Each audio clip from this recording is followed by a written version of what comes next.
Thank you. Welcome, all of you. I begin.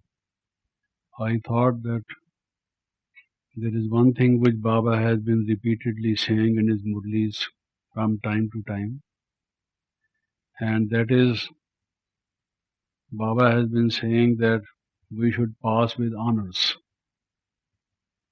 What does it exactly mean? Pass with honors.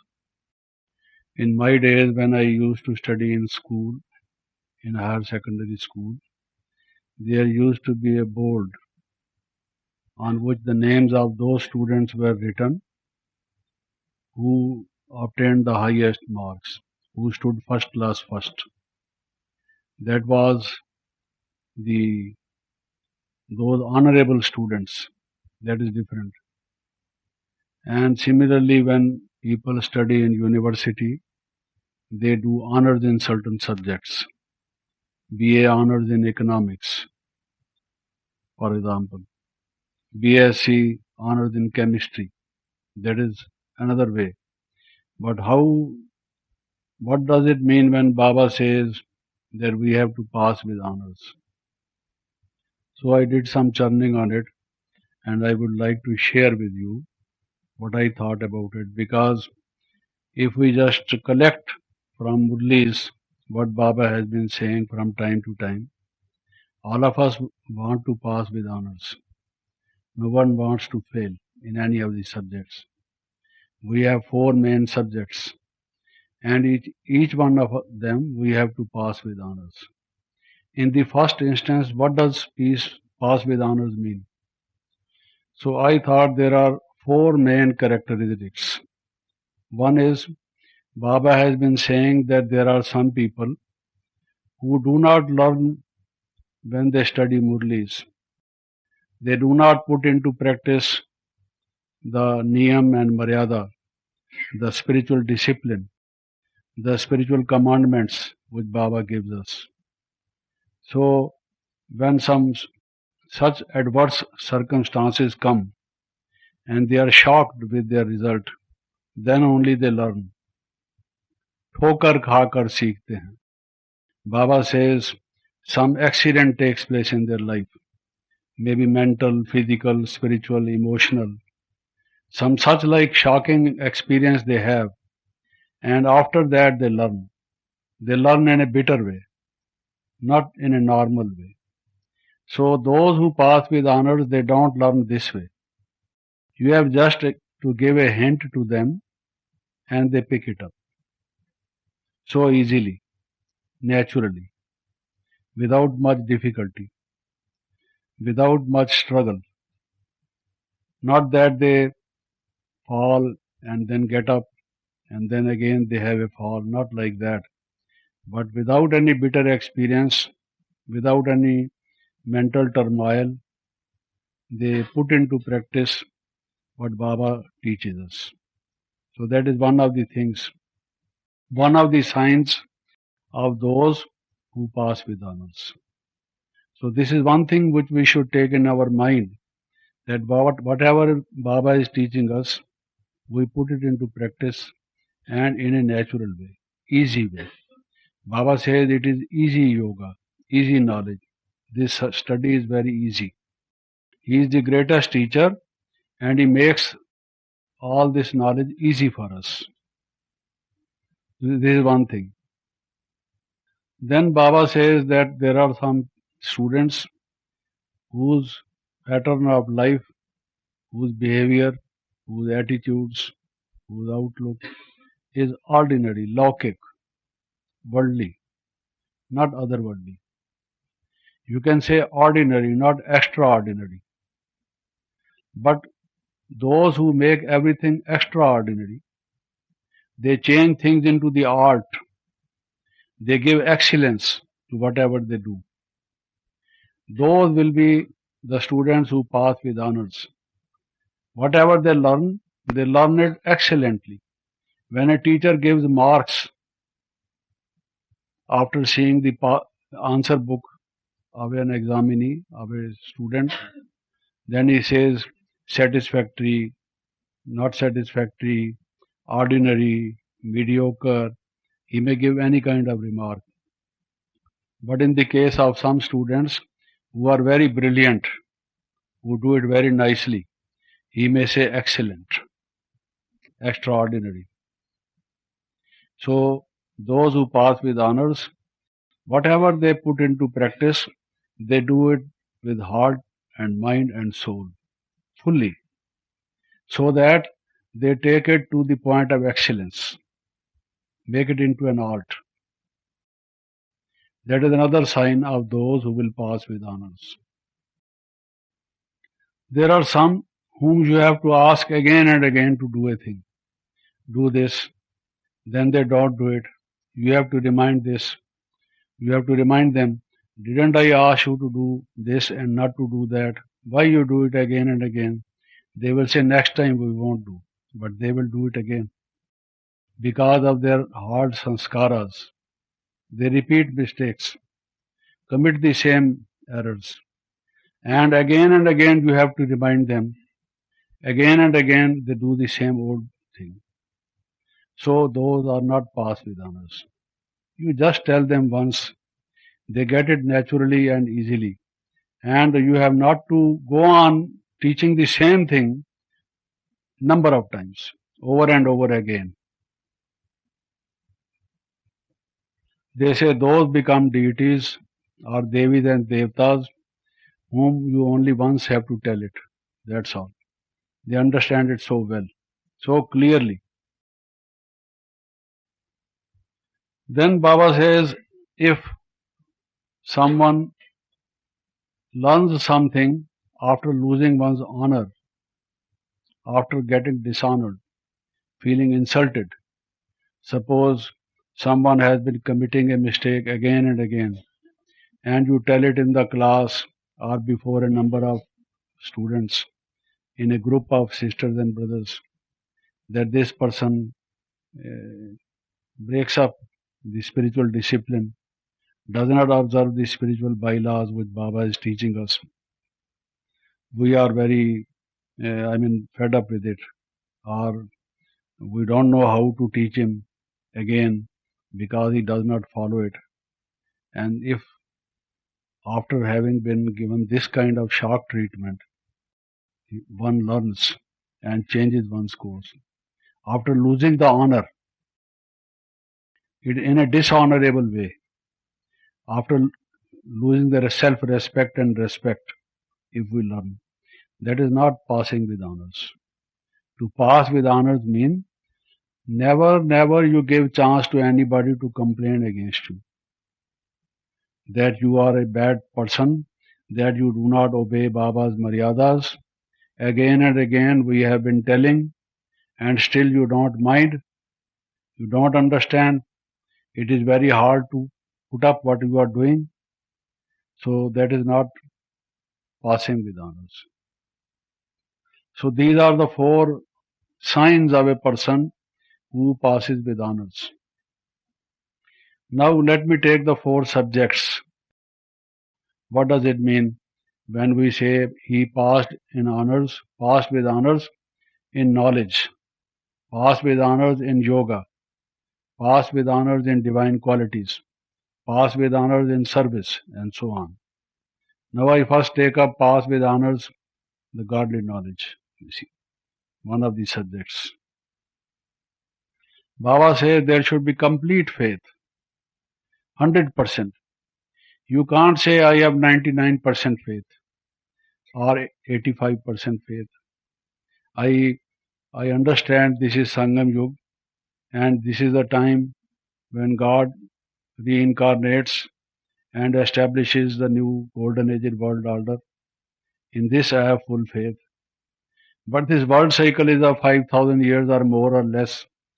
I am yet to determine, to understand it well. I have no faith in this.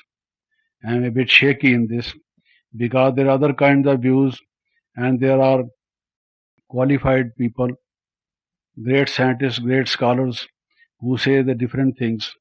So to me, this period of 5,000 years is very small. So this does not go into my head.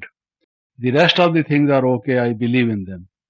So you have faith, but you can't say that you have 100% faith. But if you want to pass with honors, You must have faith in every comma, full stop, you see, in all the points of knowledge which Baba teaches us.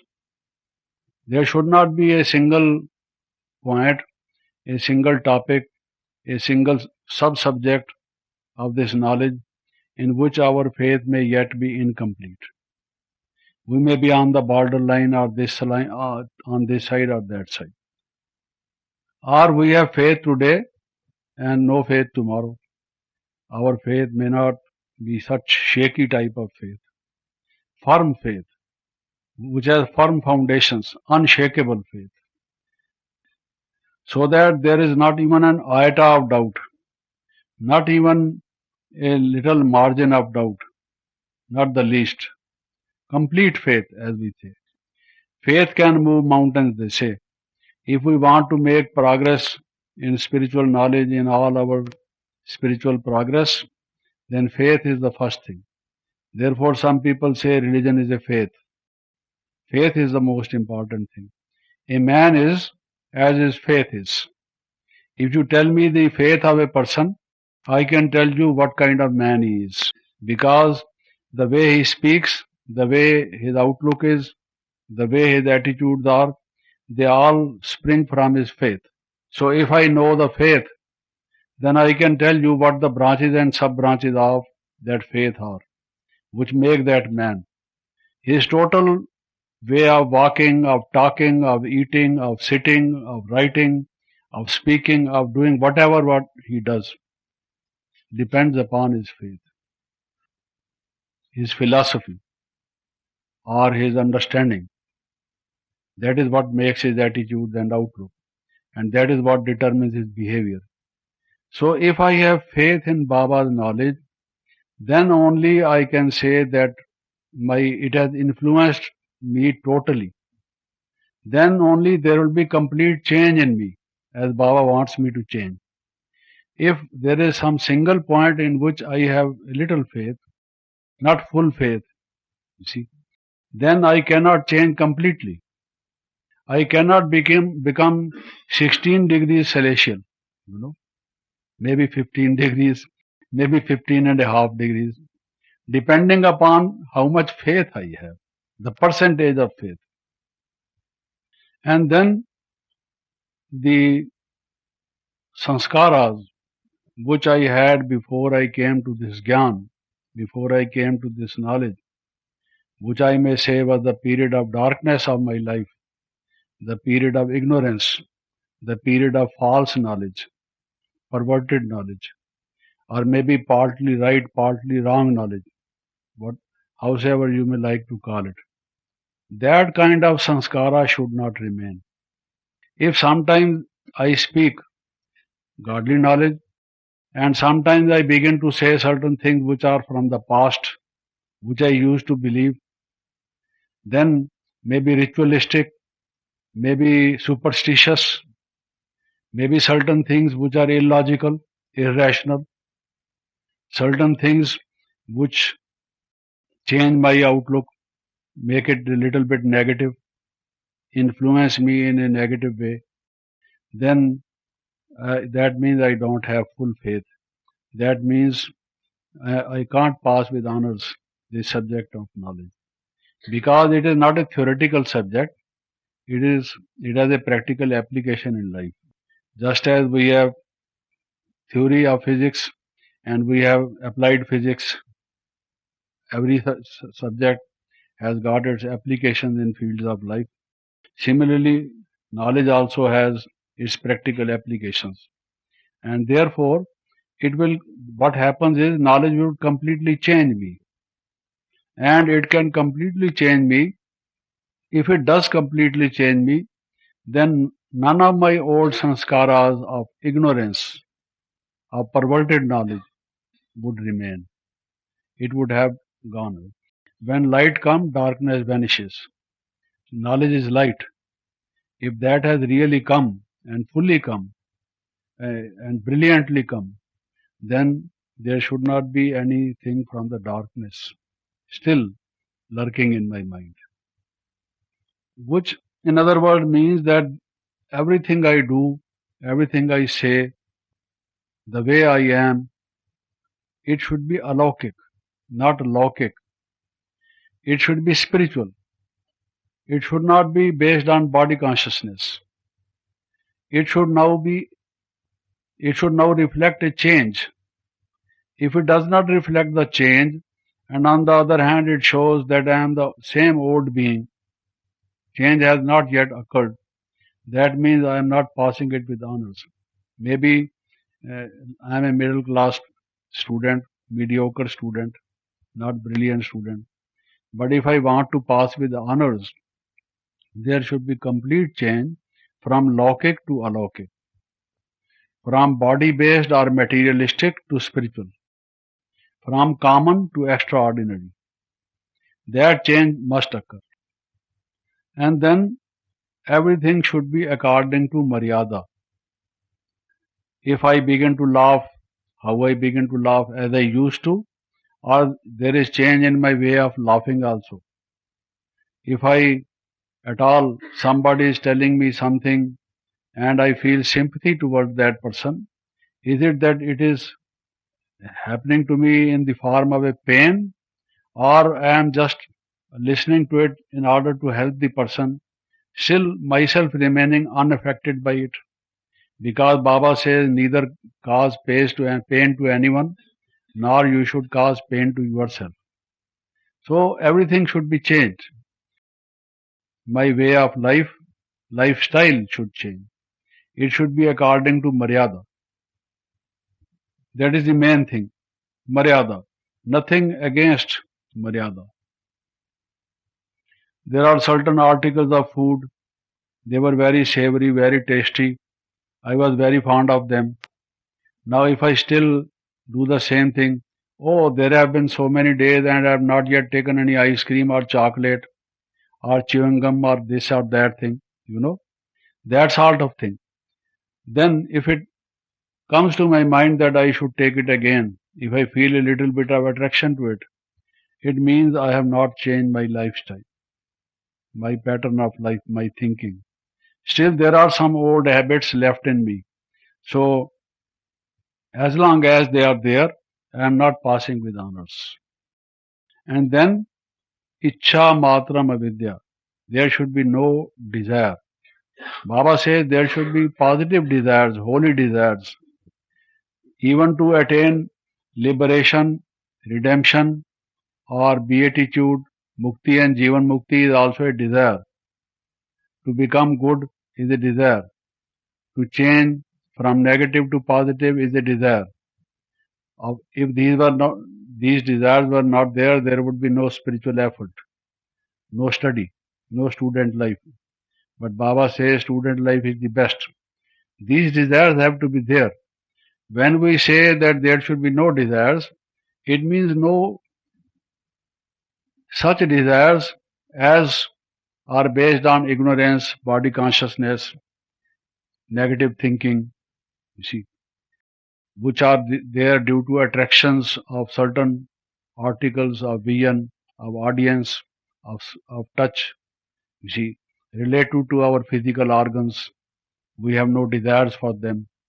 So, Ichha Matram Avidya, this person does not require anything. I mean, in the sense, he is not having any ambitions, dependence on such other things. And then the period of our life before joining this knowledge was called Bhakti Marg.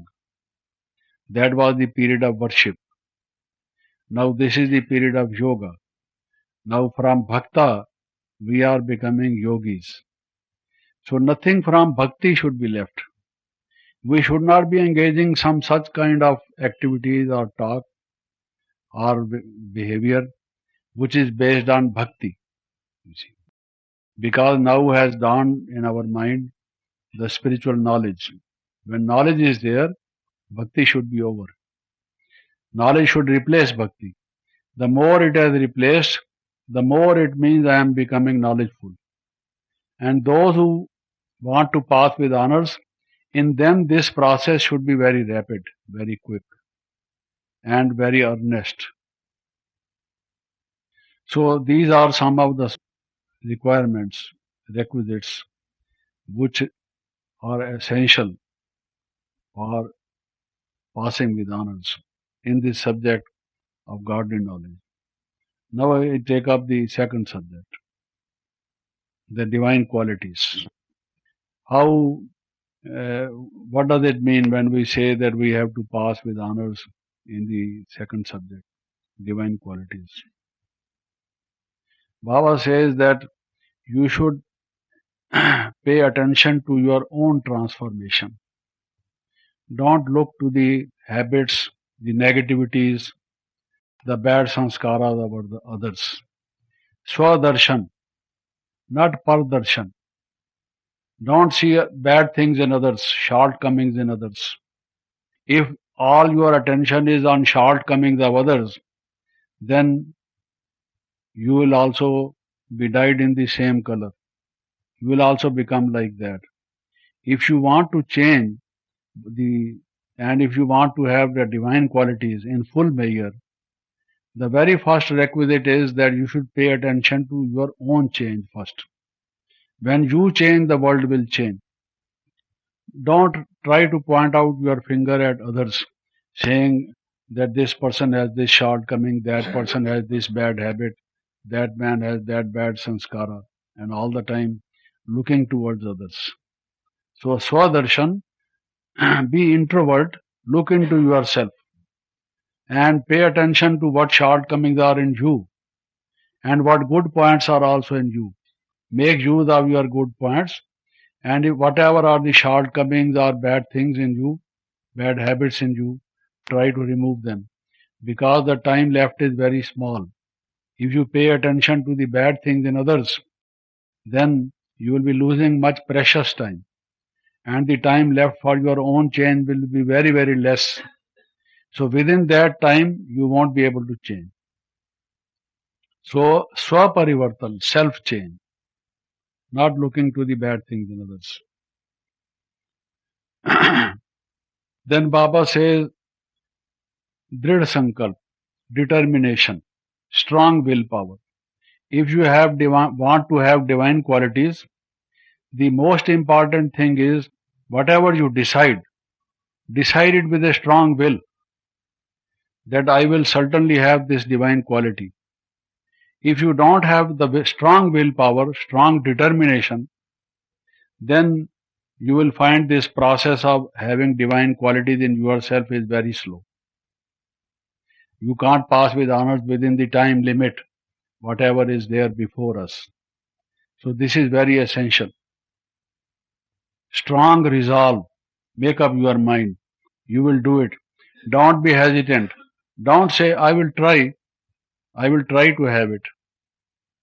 That means it shows that there is no strong will behind it. Then, out of the 36 divine qualities which generally are given to us, the list, I think tyag, renunciation and sacrifice, giving up. That is perhaps the most important. If we stick to so many things and we don't know how to give up certain things, then those to which divine qualities we want to cling to stick to, we won't be able to do it. If we want to have patience, we have to give up our impatient nature. If we don't know how to give up, we don't know how to become. We can't have patience unless and until we know how to give up the impatience. Both the things are necessary. So giving up, renouncing certain things. The first thing is renunciation. Renunciation of this material world. You see, and the things which are ephemeral, which are transitory, which are changing every moment, which don't stay for long, and the end result of which is dukh, pain, suffering. All the founders of religions have at least one conclusion among themselves, which is common to them all. It is that the material things after which we are running in order to capture them, to have them, to possess them. They are changing so rapidly, all of them. Change is the law of nature. And by their very nature, they will change. They won't stay for long. They are all short lived. I am talking of the end result. Maybe certain things which we eat are very relishing, very savory. We like them. Their taste is very good. And we therefore want to have very often or more and more of them. But you will find that the end result is painful. It is a long philosophy, it requires explanation, perhaps sometimes. But we find that the end results of all these things is ultimately pain. And how can we give it up unless and until we have this quality of tyag? Baba says, tyag se bhag banta hai. If you just renounce, then only you become fortunate. You become fortunate by giving up, not by gambling, by possessing, by snatching things from others, by building a big storehouse of things, keeping things in large measure and in large quantity. You see, it's not that you become rich that way. That will never give you satisfaction, which is the greatest achievement in life, because happiness comes from satisfaction. Satisfaction is the mother of happiness. Happiness cannot come unless and until you have satisfaction. And satisfaction comes more and more. The more and more you renounce, you feel happy that the burden is off your chest. The more you run after them, try to possess them, store them, and before you make use of them, your body, you relinquish your body and you are no more. And the whole life has been spent in collecting them and in storing them. All the effort has been lost. Maybe it will perhaps be used by your children or by somebody, perhaps, who knows.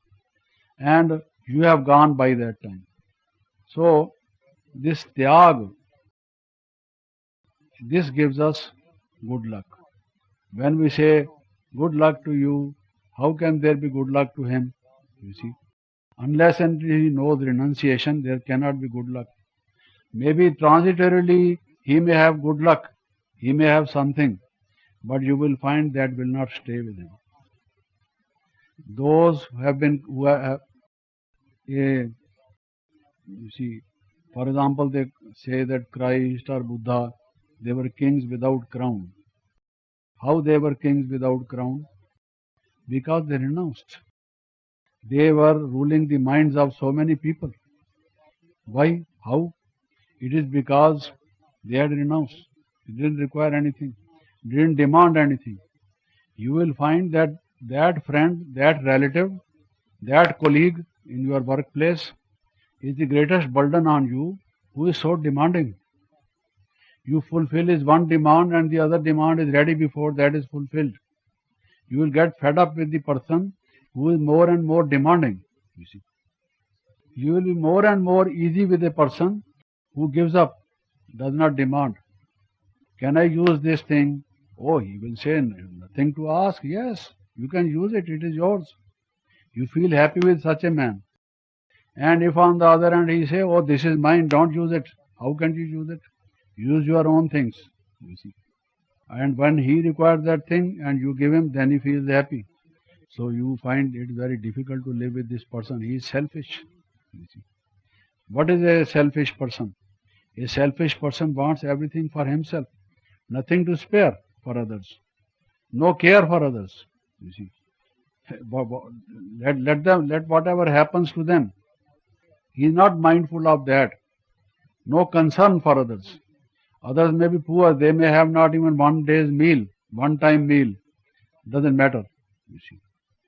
No botheration. But those who want to give up their things for others, you see, how happy they feel, how contented they feel, how satisfactory they feel. I think the real happiness comes from two things. One is purity and the other is renunciation. Without purity and renunciation, if a person says, I am happy, he is telling a lie. I don't believe that he is really happy, you see. Maybe he is drunk at this moment and is telling the lie. Under the effect of that kind of thing, there cannot be any happiness.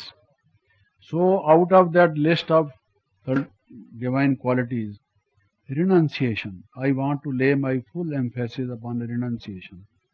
You want this, you want this, you want this. Oh, I want nothing.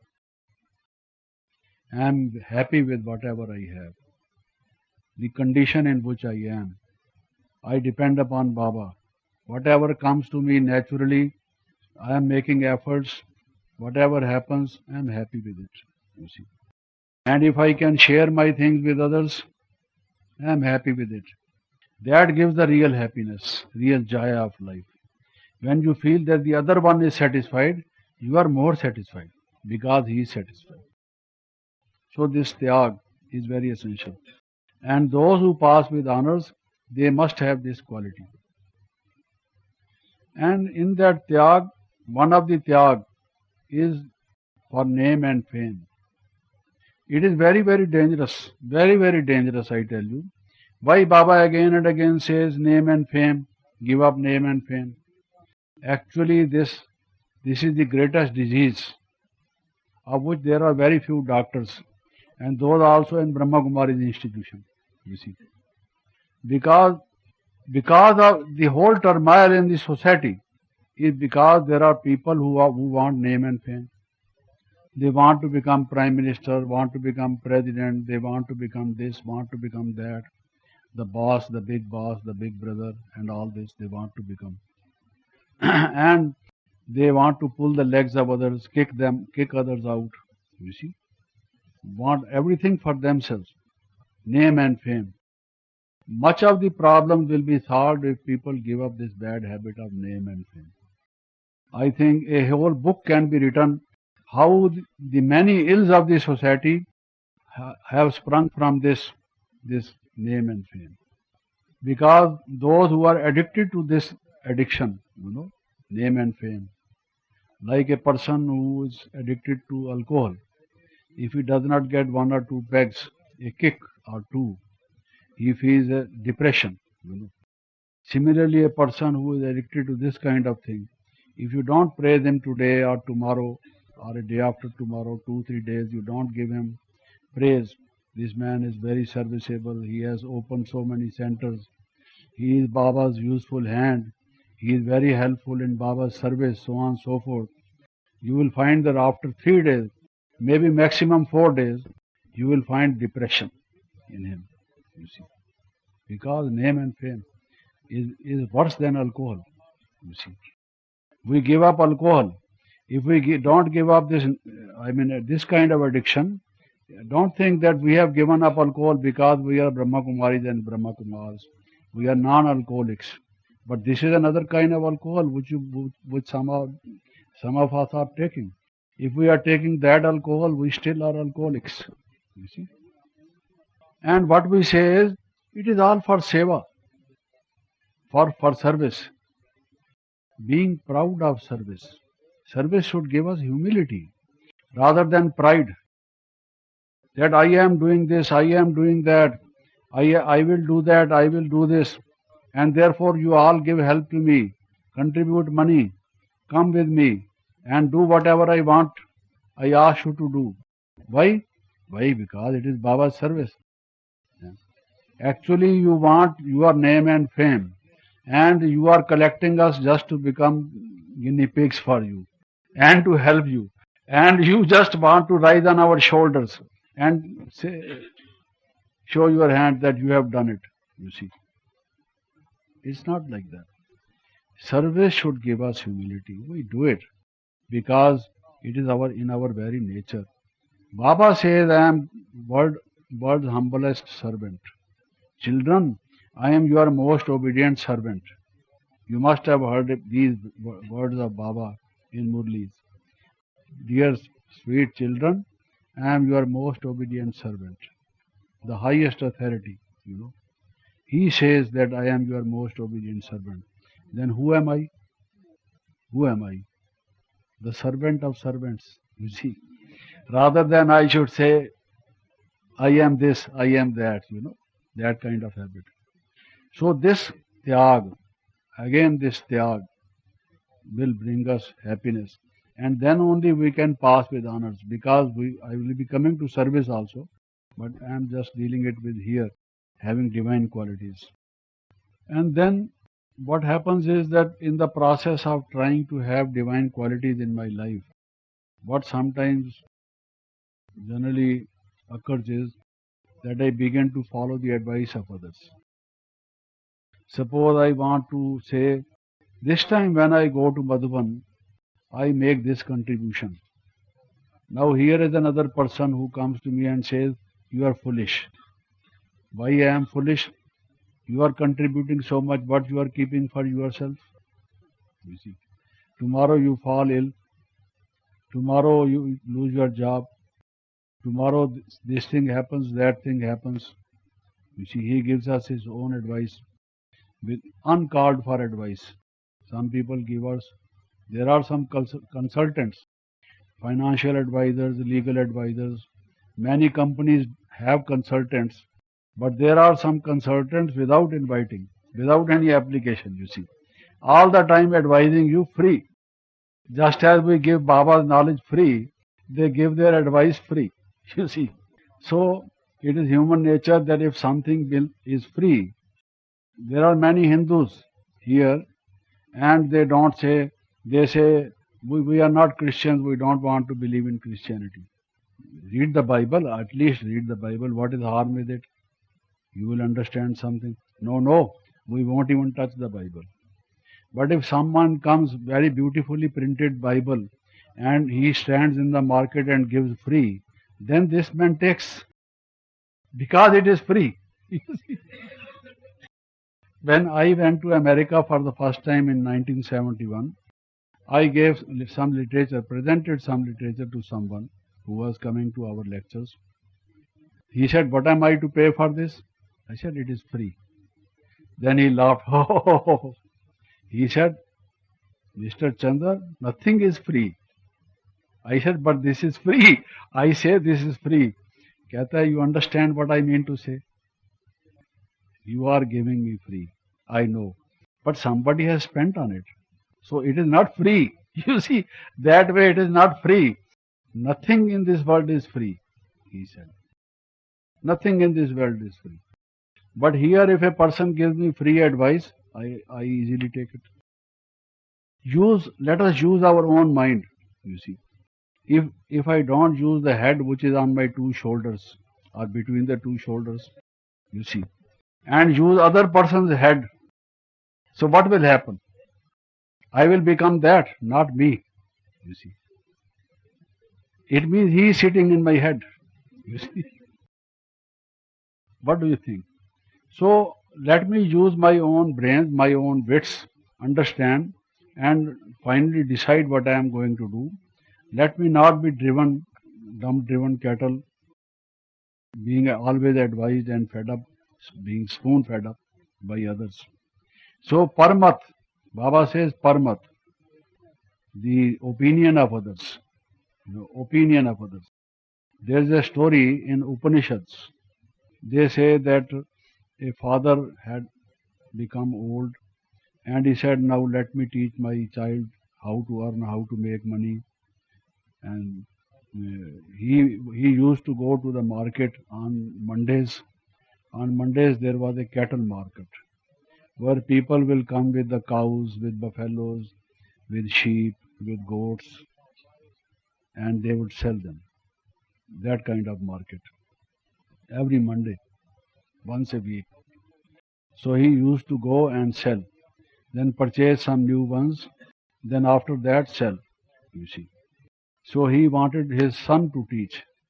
Because now he was a grown-up child, he thought that it is time he should learn this. So he asked him, can you just this time go with this she cow, this cow, calf, and then go to the market and sell? He said, yes, I will try.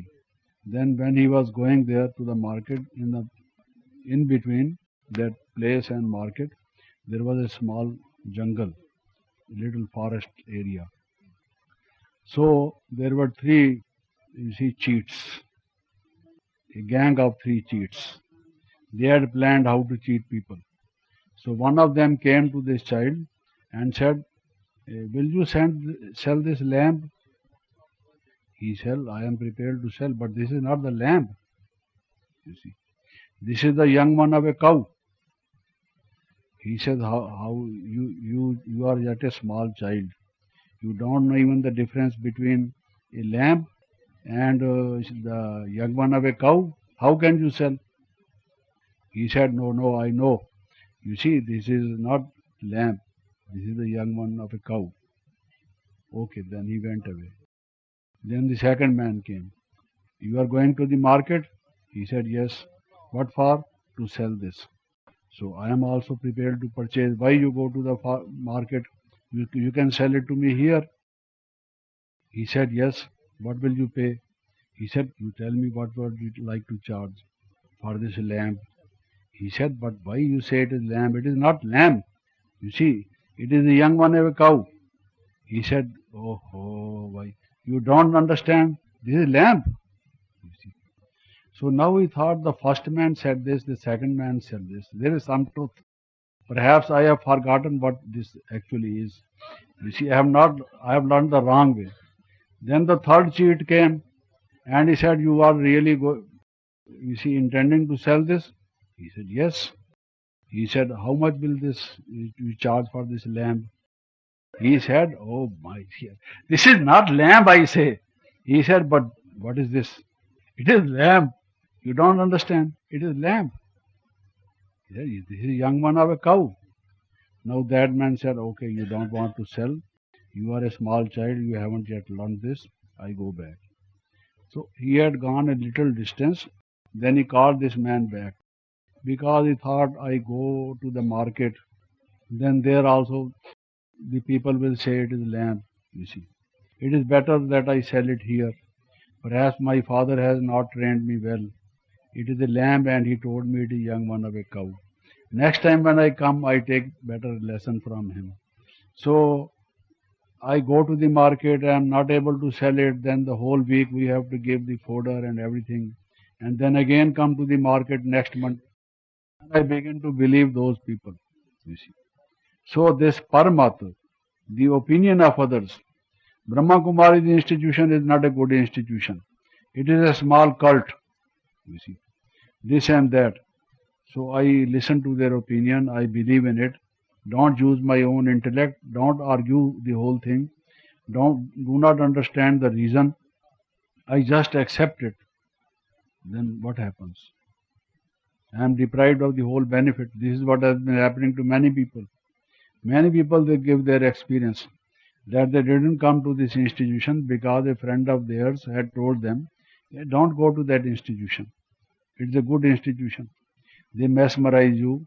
They put collyrium in your eyes, at least not chilies in your eyes. And this thing, that thing, and the other thing, they say all these nonsense things. And I believe them the way they say.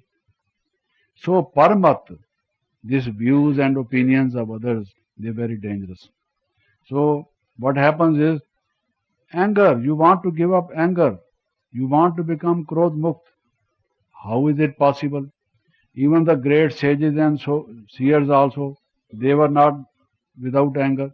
You just read the whole Bible, read the story of the Jews, and God, even God, it is said clearly, Jehovah also was angry at many times.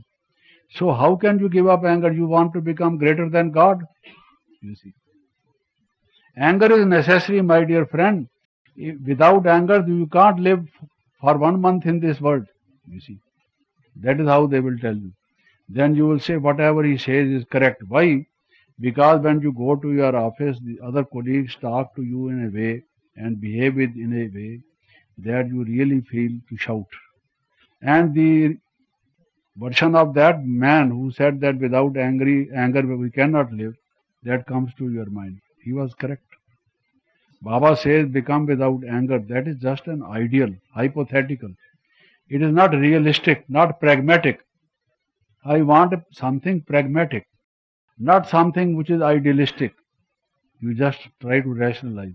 Little bit of anger is necessary. You see. You come to the conclusion. How you came to this conclusion? You see, because somebody put this idea in your mind. Without anger, you can't live. You are a householder. You have to bring up your children, to educate them, to look after their health and everything. You must be little bit greedy. Without greed, you can't fulfill all your requirements. You see. And if you want to become greedy, you have also to become a little bit dishonest. And after becoming dishonest, you have to become a little bit insincere, unfaithful. You see, this and that. So where are those divine qualities?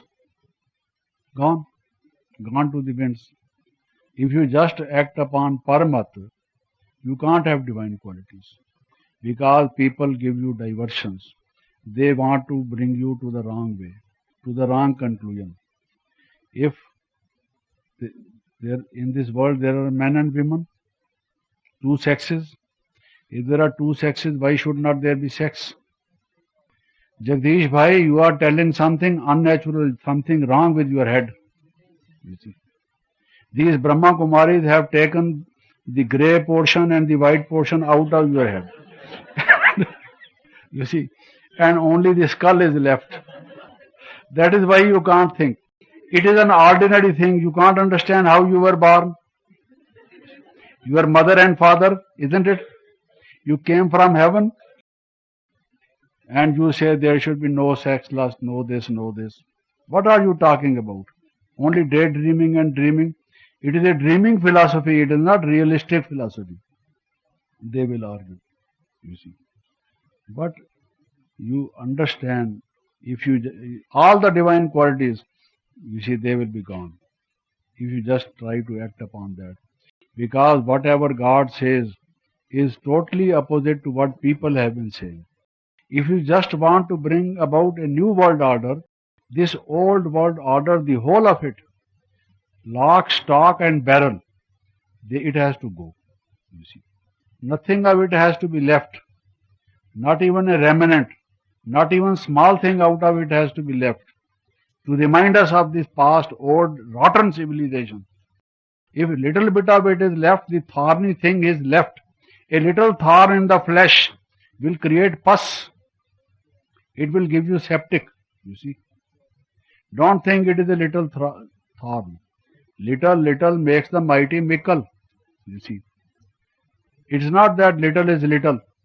Little.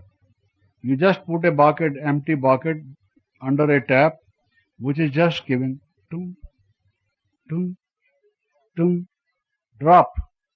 And you put it in the night and get up in the morning, it will be full. Little drops of water make the mighty oceans. Little grains of sand make the mighty deserts. Little. Just a little matchstick. And if you just put it to something of cloth, something which catches fire, which is inflammable, what happens? It was a little flame and it raised the whole building to flames, you see. So, little poison can kill the 6-foot man, you see. The small pills with those people who commit self-suicide, small pill they have with them. In order that we may pass with honor the subject of divine qualities, we have to keep these precautions in our mind, that we should not be dissuaded, we should not be changing our way, having a diversion by the opinion of others, what others say. There is a huge contrast between what human beings have been saying and what God now says.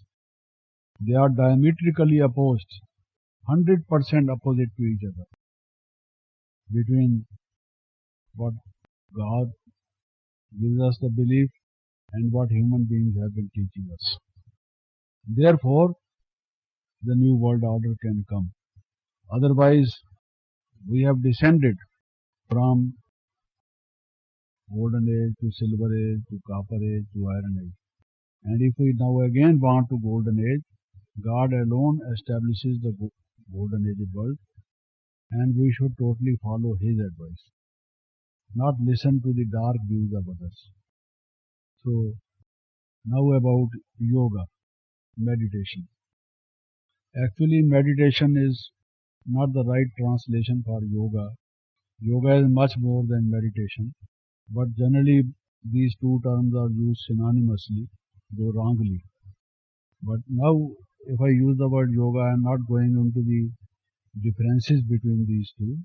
I just would say how to pass with honor this subject, namely yoga.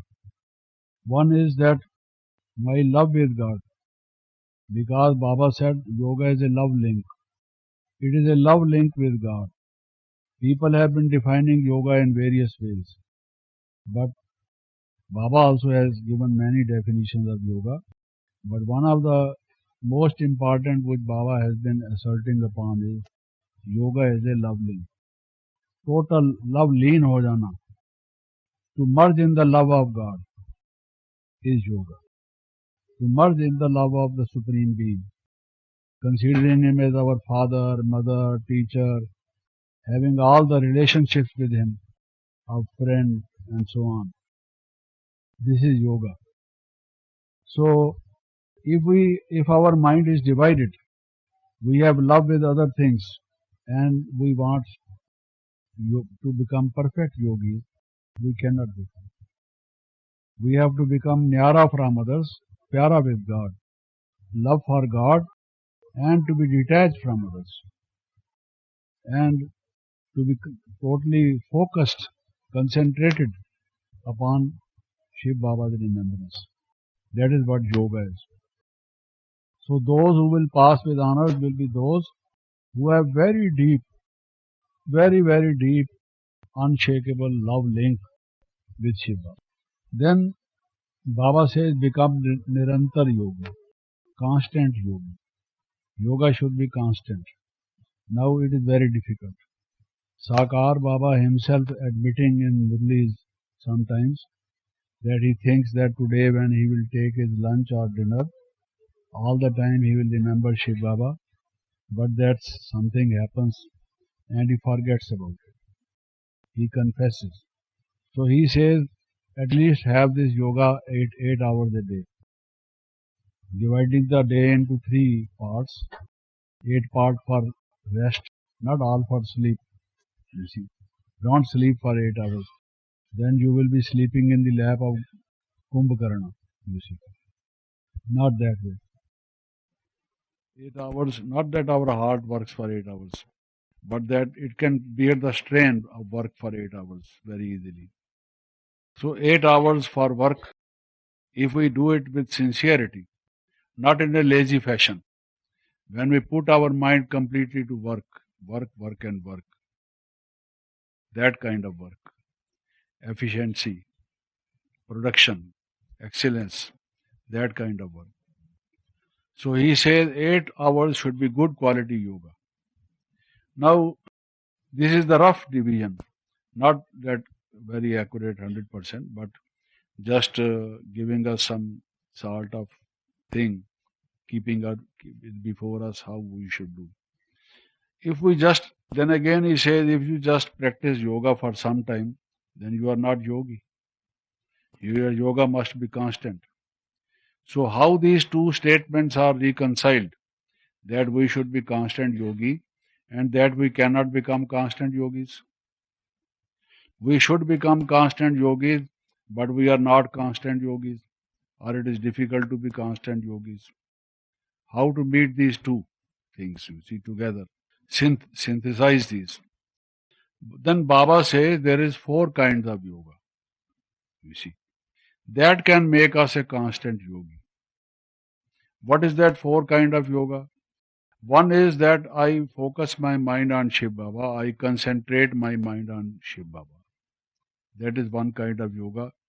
As at Amrit Vela, I am just in seed stage, Bij Roop Avastha, in Karmatit Avastha, you see, whatever other name you may like to give it, that kind of stage. When mind is totally absorbed in the remembrance of Shiv Baba, there are thoughts only of Shiv Baba and not anything belonging to this world. You see. So this is the most important kind of yoga for destroying our past karmic account and bringing complete change in ourselves and giving us many other benefits which are very essential, without which we cannot be totally absolved of our past all negativities. This is one thing. And the second is that when Baba says when a person comes, for example, just to take 1 week course, at that time maybe that he is not able to stabilize his mind in the remembrance of Shiv Baba. So what is the minimum? What I have told you is the maximum. You see, the highest limit. As they say, sky is the limit. So in this case, Param Dham is the limit. You can be in Param Dham in as much time as you like, just stabilizing your mind on Shiv Baba, the incorporeal stage, considering the soul as incorporeal, that you are an incorporeal being. You completely detach yourself from your body. Think that you are a point of light and might, and think that there is a point of light over there in Param Dham, and both are linked. This is the important thing. This is the highest. Then the lowest is, Baba says, Sudarshan Chakra Ghumao. She gave me the wheel, you know. So that kind of wheel, that wheel should be the Sudarshan Chakra. What is that? Golden age, silver age, copper age, iron age. How the soul passed into 84 lives in these 4 yugas, plus Sangam Yuga, the 5th yuga. And if you think of it, then also you think that Shiv Baba comes in Sangam Yuga, in the confluence era. He comes from Param Dham, that he is the point of light. Then you think of yourself also as a soul, which has been giving up one body, taking another, and moving and traveling from age to age. You see, it is the soul which has been doing it, giving up one form and taking up another. So then also you are conscious of soul conscious, in another different way, in an easy way, because it is something like a story, round and round story, again and again, what happened. Then, as the child says, the grandma gives a story to the child before going to sleep. There was a king and there was a queen. They loved each other well. There was a garden. There were beautiful flowers. There was a lake. Then the child says, and then what happened? Then he says this, that, and the other thing. Then what happened? Then she says this, then what happened? And ultimately the child goes to sleep. And that was the real aim of the grandma, isn't it? Because the child did not sleep. Therefore, she wanted to give him a good story so that he begins to dream.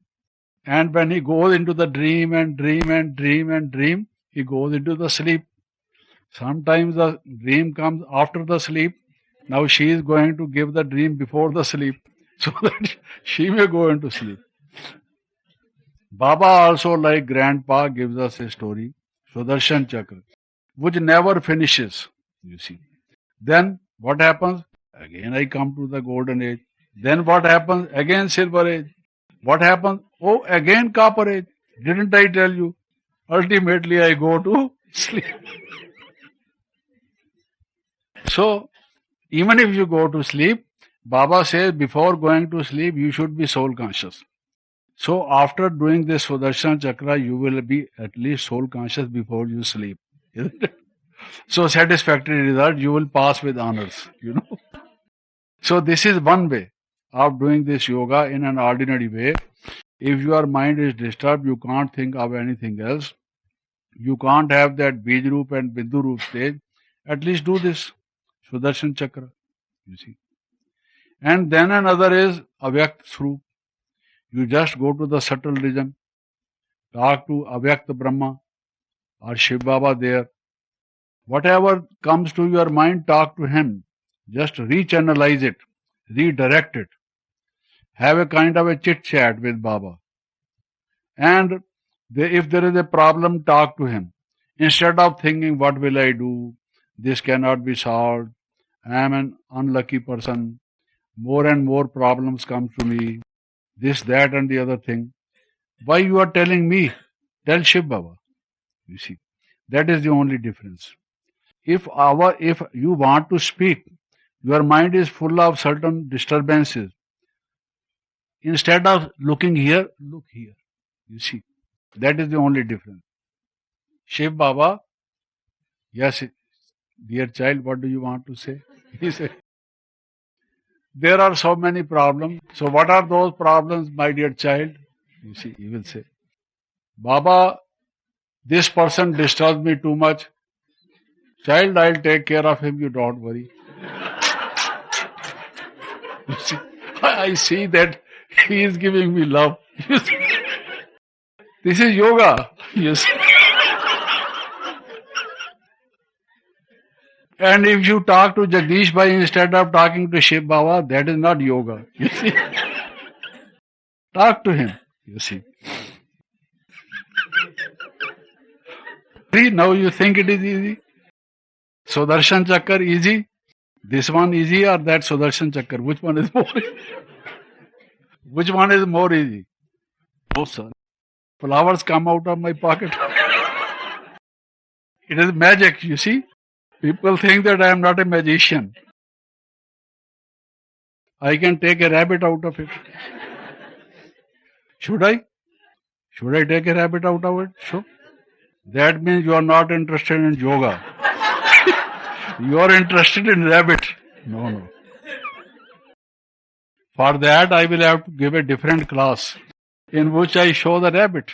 The topic has to be changed, but this is the topic about passing with honors. You know, if we want to pass with honors, we have not to think of rabbits. You know, that is the second way. That go to Avyak Dham and talk to Baba there. Good things and even those things which disturb you, and have the answers from him. Put your problems to him. Get the solutions from him. This will bring you near him. This will establish some kind of companionship, some kind of relationship. Find that the burden is off your chest. And even in that process, you will find that you feel detached, more and more detached. Because you are thinking of the subtle thing. The law is that if you think of the grass thing, your stage becomes grass.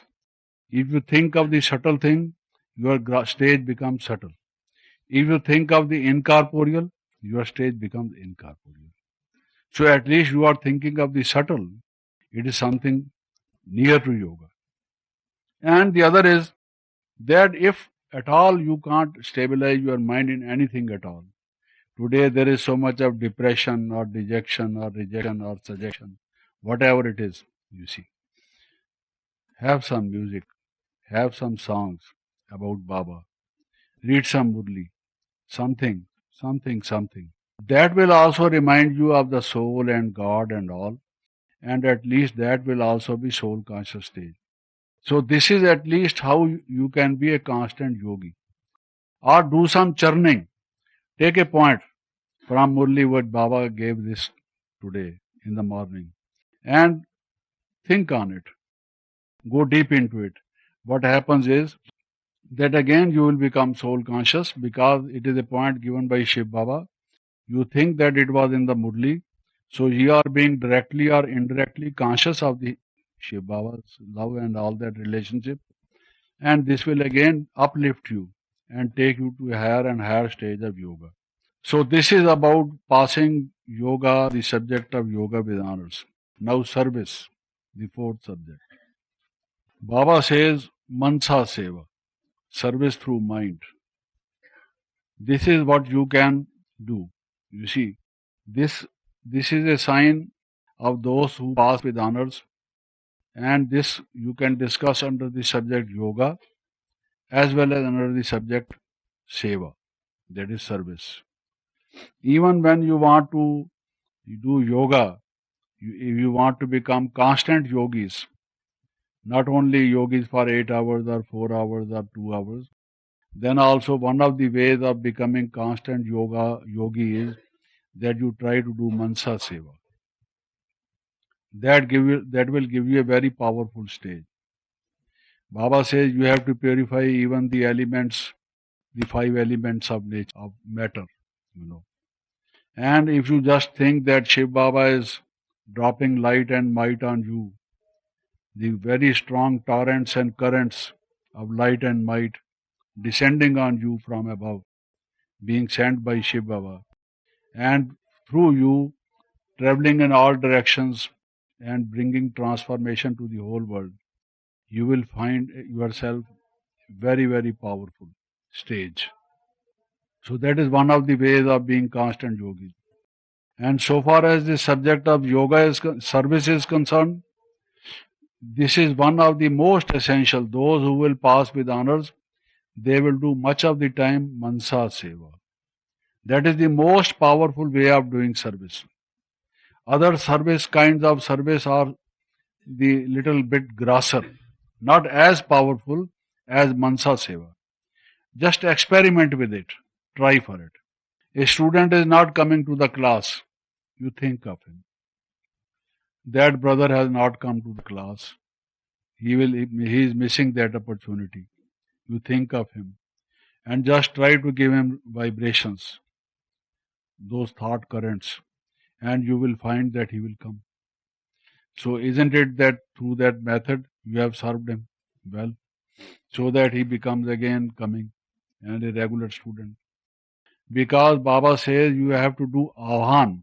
Avhan means calling. You have to call people. When we went first of all to foreign countries for service, we asked Baba, there are no centers abroad and you are sending us. What we are supposed to do in those places? And before going there, what preparation we should make? Now, while explaining us what preparation we should make, the first thing he said was, do Avhan, call the souls, so that you invite the souls before you come. Suppose you have some conference, have something, ceremony, some festival. What you do is you send invitation cards, isn't it? Or you telephone people that you are having this guest and come and meet him, have a dinner with him, you know. So you first of all invite people. So in Hindi or Sanskrit we say Avhan. Avhan means not sending some printed thing, but through mind you call them. Invocation is altogether used for God as a matter of fact, but you can say we use it for human beings. So we just invite them mentally, call them mentally. It is a call to those people. Just as you make a telephone call, a telegraphic call, you send some telephonic message or some fax message. So you send this kind of mental message to them so that they come. We said, Baba, we don't know those people. In this case, we know people, know their address, we invite them. So how we invoke or call or send messages to those people whom we have not seen, with whom we have no connection? Then Baba said it is not necessary. Those will receive the message who have to come. You don't bother about it. You just think, we are coming, we are coming, we are coming. You please come, you see.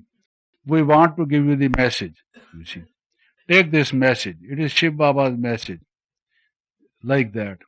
You just sit in meditation, think of Shiv Baba, be in powerful state, and call those people. And then you will have successful result. And that actually happened, you see. That is what you must have had experience, many of you.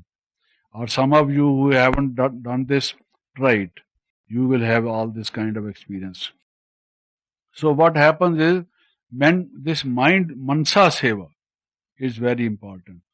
Even those who come to the class, to whom you read the Murli, or to whom you give some literature, you go on certain days to meet people and introduce your institution to them.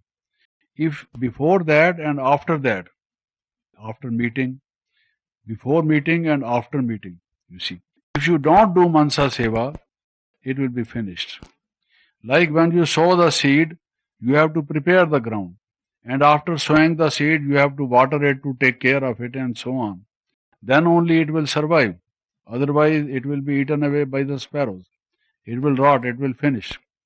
So what you have to do is this Mansa Seva is very important.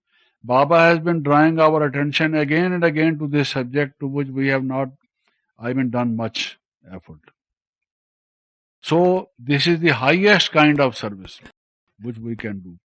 Even a person is in bed having some kind of ailment, cannot do any physical thing, and this through a word of mouth, cannot give message, cannot do any other kind of effort in any other way. This Mansa Seva can be continuous.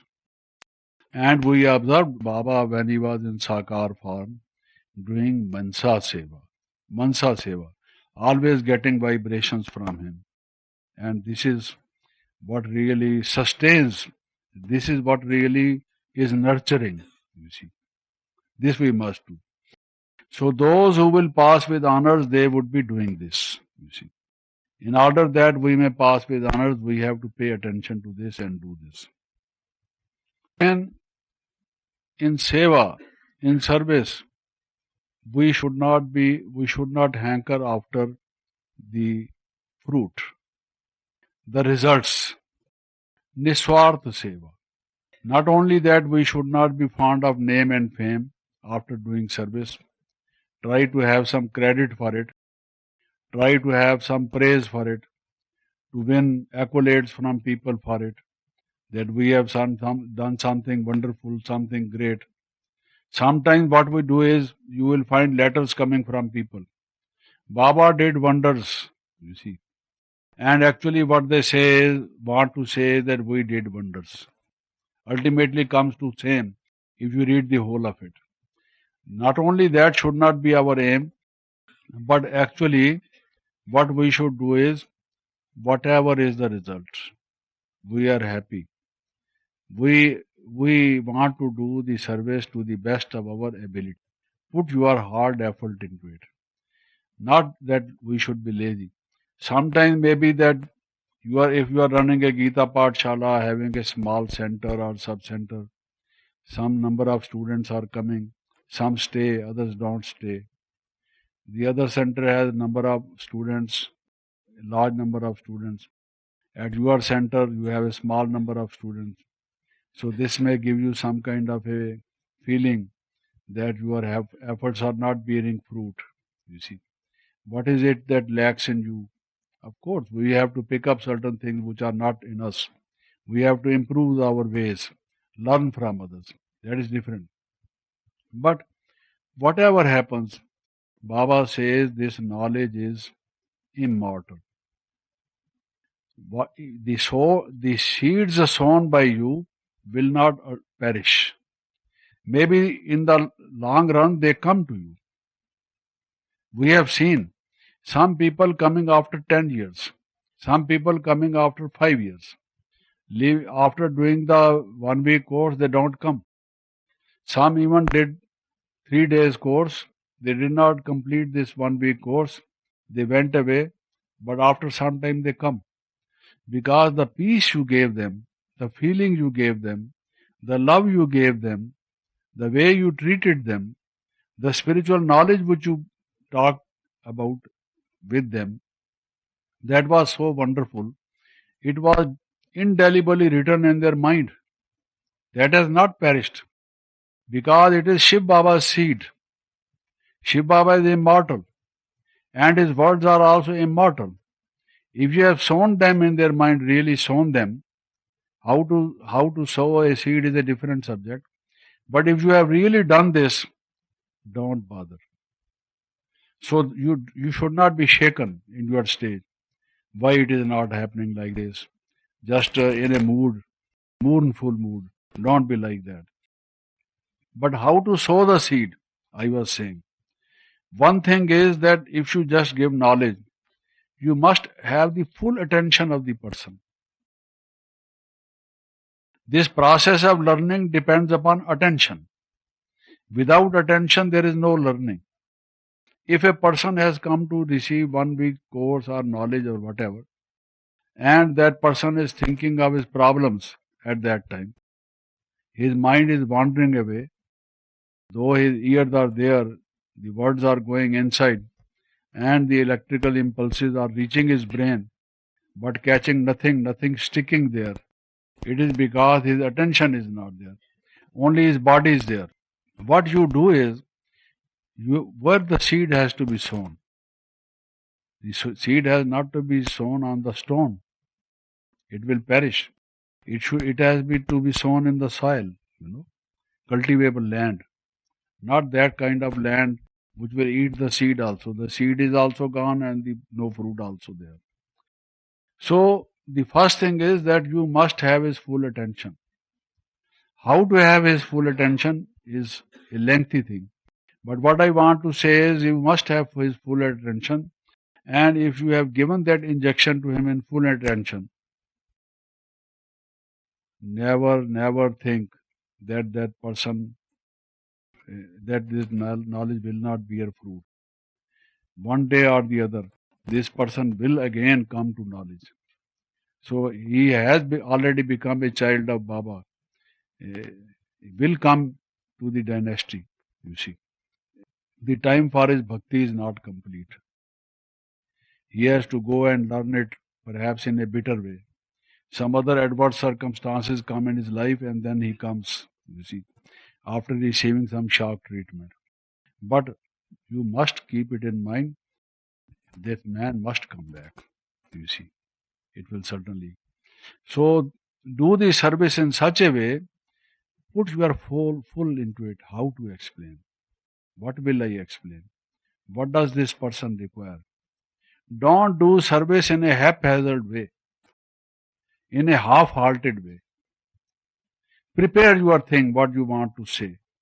Do it in a proper way and make it grow. You know that experiment when that man in London on the stage said, grow.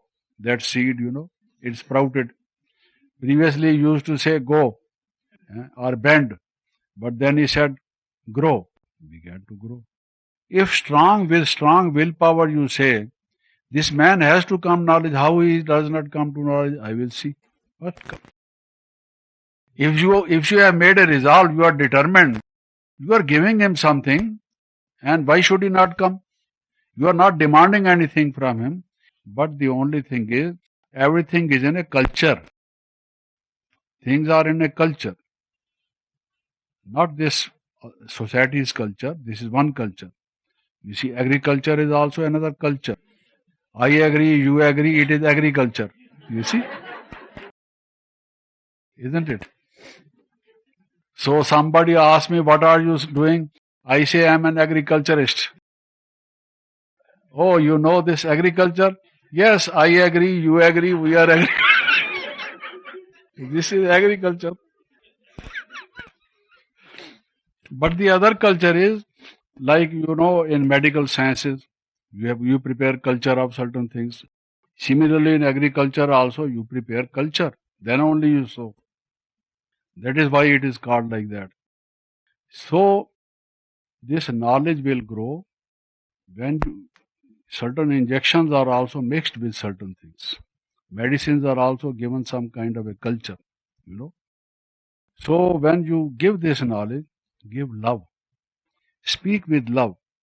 Don't think it is your formality, you are a teacher, anybody comes and you have to give the knowledge.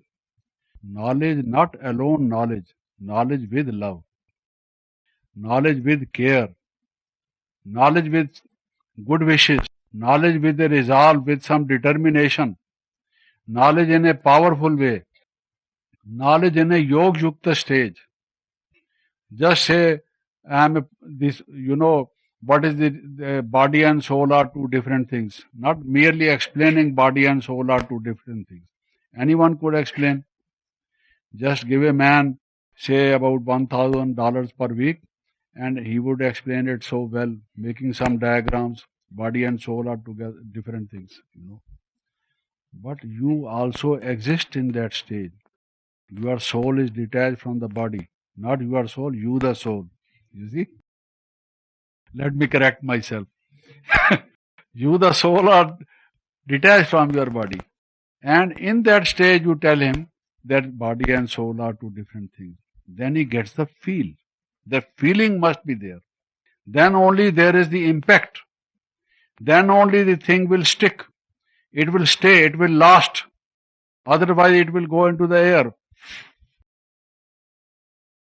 What you said has gone to the winds. So do the service in a proper way, not in a haphazard way. You want to do a conference, you want to do a seminar, you want with a full heart way. You see, put your every energy into it. Take it into success. Baba is the supreme. Your service should be supreme. Its standard should not be low. You see, it should be a high standard kind of thing. From every point of view, it should be very excellent. That kind of service. If you want to make Baba Prataksh, glorify Baba, that will be done through your actions. You should do it in such a way, people feel, oh, it is a conference with a difference. The atmosphere was surcharged with love. Nobody wanted to gain anything. Everybody was in a spirit of giving something, you see. There was a family feeling. We didn't feel that we were strange. It was an experience for us. They don't want to go back. They were saying that it is very difficult to them spare 3 days. But when they come here, they say, can you change my ticket? Get me another kind of booking. So you want to go late? I wanted to stay for another 2 days. Now he wants to stay. Why? Because that feeling is there. So this is the result. Do service with that point of view. Then the overall thing is that those will pass with honors who, what do you say, balihar, who sacrifice their everything for Baba, who have got their full mind devoted to Baba, who have no reservations of their mind, who love Baba wholeheartedly, completely, fully, you see, without any corner of their mind being occupied with something different, worldly, material, transitory, or whatever, you see. So those will pass with honors. Because if you want to study, study like a student. Because those who want to pass with honors, they always consider themselves as students. Even if the institution gives them the label of being a teacher, of a center, or a sub-center, or a region in charge, or in India a zone in charge, this or that, you see, of a departmental head, of doing some administrative work, of being the vice president, the president, or the secretary, whatever. First and foremost, we are students. This is Ishwariya Vishwavidyalaya, a university, an institution of education, where God is the teacher, He is our preceptor, He gives us the knowledge. If this is our attitude, then only we learn. And let us be a little bit serious. In this sense, Jagdish Bhai is already serious. Many people say he is very serious. And now I am saying, yes, become little serious. God is the greatest teacher, the highest teacher. There cannot be time of anyone more valuable than God's time. He is spending so much time on us, the most highest authority, spending so much on our education, Himself coming to speak from such a great distance, giving us these valuable, imperishable gems of knowledge, without charging us anything, just for the love He has for us, to improve our status, to take us to the golden aged world, to remove our all sufferings and sorrows. That is what He is doing for us. And if we are not respectful to Him, not only not we can pass with honors, but we are deceiving ourselves. That is the greatest folly of a man. It is the greatest foolishness in the world, not to give full respect even to the person who is the highest. And how to give respect to him is when he teaches what he teaches, the way he teaches, must be learned, because it is for us. For us, he is doing so much. So, The attention should be on this. Yoga, knowledge, service, nothing without attention. What is yoga? Yoga is attention on God and the soul. It is attention, focused attention on a particular center. And what is the divine qualities? If you pay attention, that I will have patience, I will have tolerance, I will have contentment and so on. Attention again. Without attention, there can be no learning, no teaching, and there cannot be grasp of knowledge. There can be no cognition, no experience, no emotional change, no improvement in the self. Attention is the most important thing. Hello students, attention please. The first thing when the teacher comes to the class is attention. Attention on the blackboard. Then the student can see what is being written on the board. Otherwise his mind is in the football ground and the teacher is writing something over there. The eyes are open. He is looking at that but learning nothing. Why? Because his attention is there. So attention is the foremost thing. You have to heighten this attention. Heighten this attention, thinking that it is the highest source of knowledge, the truth personified. God is truth personified, the quality, the divine virtue personified, the yoga personified, the humility, the service motive personified. He himself, our Lord, our beloved, our most beloved Father, Mother, Teacher, Preceptor, our very love has come to teach us. You see, we must pay attention. Without attention, there can be no passing with honors. Om Shanti. Thank you.